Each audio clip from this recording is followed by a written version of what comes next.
मनसेच्या मुंबईतील पदाधिकाऱ्यांचा आज मेळावा। आगामी पालिका निवडणुकांच्या पार्श्वभूमीवर राज ठाकरे काय मार्गदर्शन करणार याकडे लक्ष। मुंबई महापालिका निवडणुकीच्या पार्श्वभूमीवर भाजप अलर्ट मोडवर। आशिष शेलार यांच्या नेतृत्वात मुंबईच्या प्रत्येक भागाचा घेतला जाणार आढावा। मतं वळवण्यासाठी भाजप रणनीती ठरवणार। महायुतीच्या समन्वय समितीची आज बैठक। महामंडळ वाटप आणि इतर मुद्द्यांवर होणार चर्चा।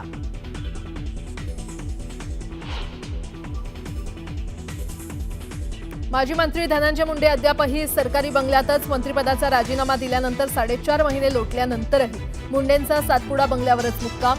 बंगला वेळेत रिकामा न केल्यानं 42 लाखांचा दंड। अलमट्टी धरणासंदर्भात मंत्री राधाकृष्ण विखे पाटील घेणार बैठक। आमदार आणि खासदारांची बैठक। राज्याची भूमिका निश्चित केल्यानंतर घेणार केंद्रीय जलशक्ती मंत्र्यांची भेट।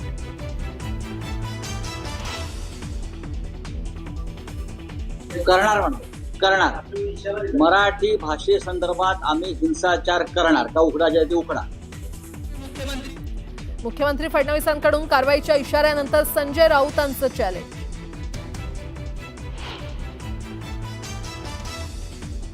सरकारचा पैसा आहे, आपल्या बापाचं काय जातं? संजय शिरसाट यांचं पुन्हा वादग्रस्त विधान। तर मंत्री गमतीत बोलतात, त्याचा बाऊ नको। फडणवीसांकडून पाठराखण। आणि 5वा कसोटी सामना रंगतदार स्थितीत। विजयासाठी भारताला हवेत 4 विकेट, तर इंग्लंडला फक्त 35 धावांची गरज। छत्रपती संभाजीनगरच्या एका मिसिंग प्रकरणाच्या चौकशी दरम्यान 3 मुलींना पोलिसांनी विनाकारण डांबून ठेवलं, तसंच जातीवाचक शिवीगाळ केली असा गंभीर आरोप संबंधित मुलींनी केलाय। या प्रकरणी कोथरूड पोलीस ठाण्यात अॅट्रॉसिटी कायद्यानुसार गुन्हा दाखल करण्यात यावा, यासाठी या मुलींनी पुणे पोलीस आयुक्तालयात रात्री उशिरापर्यंत ठिय्या आंदोलन केलं। मध्यरात्री 3 वाजेपर्यंत हे आंदोलन सुरू होतं, मात्र पोलीस प्रशासनानं संबंधित तपास अधिकाऱ्यांविरोधात अॅट्रॉसिटीचा गुन्हा दाखल करण्यास ठामपणे नकार दिला। त्यामुळे निषेध म्हणून आंदोलनकर्त्या मुलींनी पोलिसांकडून देण्यात आलेल्या नकाराचा पत्रस्वरूप कागद आयुक्तालयातच फाडून जाहीर निषेध केला। या आंदोलनात सुजात आंबेडकर, आमदार रोहित पवार यांच्यासोबतच वंचितचे कार्यकर्ते मोठ्या संख्येनं सहभागी झाले होते आणि पोलिसांच्या या भूमिकेविरोधात आंदोलन सुरूच राहणार असल्याचा इशारा यावेळी देण्यात आला। दरम्यान अद्याप या प्रकरणी कोणत्याही प्रकारचा गुन्हा दाखल झालेला नाही। या लेवलला पोलीस अधिकारी बोलू शकतात? आज कुठल्या युगात आहोत आपण? संविधानाने आपल्या सर्वांना हक्क दिलेला आहे। महामानवांनी कसं स्वाभिमानी जगायचं हे आपल्याला तिथं शिकवलंय। कुठलाही भेदभाव न पाळता, जातीवाचक न बोलता, जाती धर्माच्या पलीकडे जाऊन माणुसकी म्हणून त्या ठिकाणी जगणं आपल्याला या सगळ्या महामानवांनी शिकवलेलं आहे। आणि इथं पोलीस अधिकारी अशा लेवलला जाऊन बोलत असतील हे योग्य नाही। या महिलांचं आणि इथं असणाऱ्या सामाजिक कार्यकर्त्यांचं आमचं सगळ्यांचं मत आहे की त्या मुली म्हणतायत तशा पद्धतीने तिथं असणाऱ्या पोलीस अधिकाऱ्यांवर कारवाई ही झालीच पाहिजे। तर काल रात्रभर पोलीस आयुक्तालयामध्ये पुण्यामध्ये हा सगळा प्रकार सुरू होता। छत्रपती संभाजीनगरच्या एका मिसिंग प्रकरणाच्या चौकशी दरम्यान 3 मुलींना पोलिसांनी जे काही विनाकारण डांबून ठेवलेलं होतं ते तसंच त्यांना तिथे जातीवाचक शिवीगाळ करण्यात आली आणि असा आरोप या सगळ्या मुलींनी केलाय। या प्रकरणी कोथरूड पोलीस ठाण्यामध्ये अॅट्रॉसिटी कायद्यानुसार गुन्हा दाखल करण्यात यावा, यासाठी या मुलींनी पुणे पोलीस आयुक्तालयामध्ये रात्री उशिरापर्यंत ठिय्या मांडला होता। मध्यरात्री 3 वाजेपर्यंत हे आंदोलन सुरू होतं, मात्र पोलीस प्रशासनानं त्या तपास अधिकाऱ्यांविरोधात अॅट्रॉसिटीचा गुन्हा दाखल करण्यास ठामपणे नकार दिला आणि म्हणूनच निषेध म्हणून या आंदोलनकर्त्या मुलींनी पोलिसांकडून देण्यात आलेल्या नकाराचा पत्रस्वरूप कागद जो होता तो आयुक्तालयातच फाडून जाहीर निषेध केला। या आंदोलनामध्ये सुजात आंबेडकर, आमदार रोहित पवार यांच्यासोबतच वंचितचे कार्यकर्ते मोठ्या संख्येनं उपस्थित होते आणि पोलिसांच्या भूमिकेविरोधात आंदोलन सुरूच राहणार असल्याचा इशारा यावेळी देण्यात आला। अद्याप या प्रकरणी कोणत्याही स्वरूपाचा गुन्हा दाखल झालेला नाही। मध्यरात्री 3 वाजेपर्यंत या 3ही मुली पोलीस आयुक्तालयामध्ये ठिय्या मांडून होत्या, मात्र पोलिसांनी त्या संबंधित तपास अधिकाऱ्यांविरोधात गुन्हा दाखल करण्यास स्पष्टपणे नकार दिला। छत्रपती संभाजीनगरमधलं एक मिसिंग प्रकरण आहे आणि त्याच्याच चौकशी दरम्यान पोलिसांनी 3 मुलींना विनाकारण डांबून ठेवलं असा आरोप त्या मुलींचा आहे आणि इतकंच नव्हे तर त्यांना जातीवाचक शिवीगाळ करण्यात आली असा देखील गंभीर आरोप त्या मुलींनी केला. आणि याच प्रकरणात कोथरूड पोलीस ठाण्यामध्ये अॅट्रॉसिटी कायद्यानुसार गुन्हा दाखल व्हावा या तपास अधिकाऱ्यांविरोधात अशी मागणी त्या 3 मुलींची होती.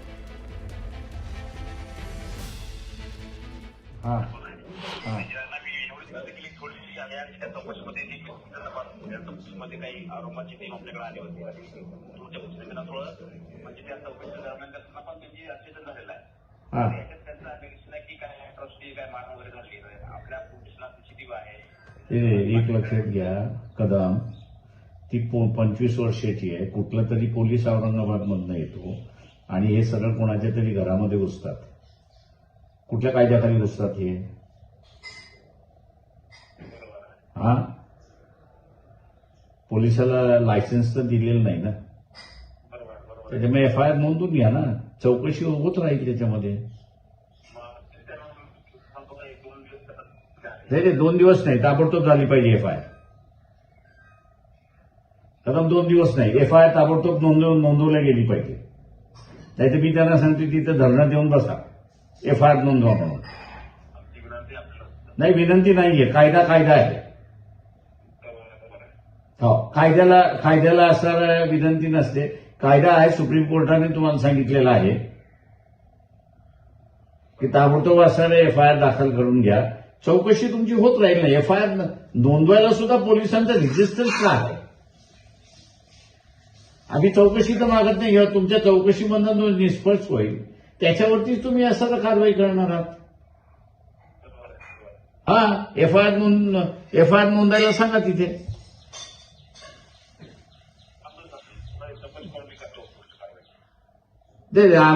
सुप्रीम कोर्टाला पत्र टाकू का आम्ही त्याच्यामध्ये?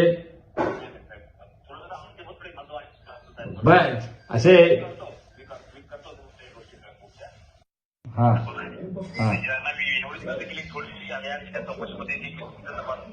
मध्ये काही आरोपाची टीम आपल्याकडे आली होती.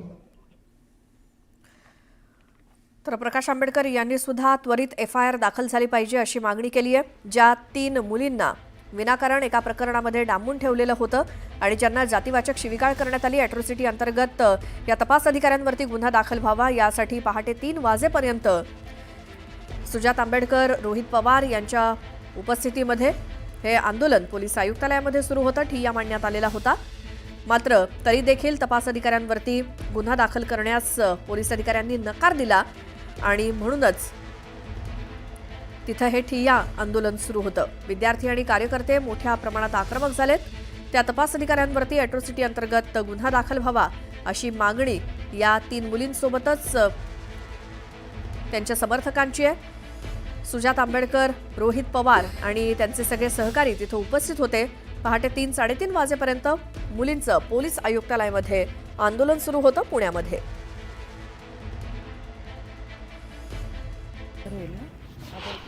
सर्वांना जय भीम. जय भीम. सर्वात पहिले आपल्या सर्वांना मी परत एकदा आपल्या सर्वांसमोर घटनाक्रम नाही मांडत. आपल्या सर्वांना घटना माहिती आहे काय घडली, पण याच्यामधल्या ज्या छोट्या छोट्या चुकीच्या गोष्टी झाल्यात त्या आपण समजून घ्या.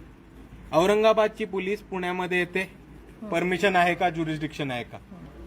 औरंगाबादची पोलीस पुण्यामध्ये येते, पुणे पोलीसला सहकार्य घेते, ऑफिशियल करस्पॉन्डन्स आहे का, ऑफिशियल विनंती केलेली आहे का, किंवा कुठनंही औरंगाबादच्या सीपींकडनं पुण्याच्या सीपींना हे पत्र गेलंय का की तुमची टीम सहकार्यात येईल? कारण सोपा मुद्दा आहे, आपल्या सर्वांना माहिती आहे की पोलीस जेव्हा कारवाई करते तेव्हा त्याच्या मागे एक लीगल प्रोसिजर चालते आणि त्याच्या मागे ऑफिशियल कमांड द्यायला लागते. ते असं नाही होत की औरंगाबादची 2 लोक निघाली, गाडी काढून पुण्यात आली आणि म्हटली मी गाडी काढली, तू येतो का फिरायला माझ्यावर? असं नाही होत. ऑफिशियल कम्युनिकेशन लागतं, त्या ऑफिशियल कम्युनिकेशनचा पुरावा पाहिजे.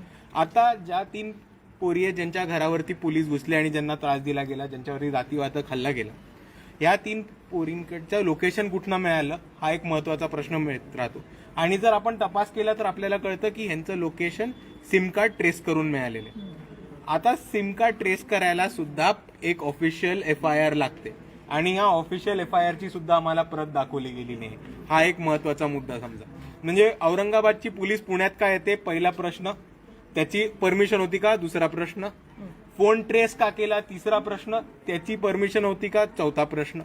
3 पोरींच्या घरी पोलीस घुसले. औरंगाबादचे फक्त 1 पोलीस महिला होती, बाकी सगळे पुरुष होते. त्यांच्याकडे वॉरंट होते का? सिव्हिल ड्रेस वरती उभे होते. ते अलाउड नाहीये. त्यांच्याकडे वॉरंट होतं का? मुलींना उचलायला, त्यांना दिवसभर रिटेन करायला त्यांच्याकडे परमिशन होती का? हे सगळे महत्वाचे प्रश्न उपस्थित आहेत. त्याच्या पुढे जाऊन आपण एक गोष्ट समजून घ्या की जेव्हा 1 तारखेपासून या मुलींनी एक मोठा लढा उभा केला की आम्हाला आमचा FIR तरी दर्ज करून घ्या. पोलिसांनी 3 दिवस लावलेत FIR दर्ज करायला.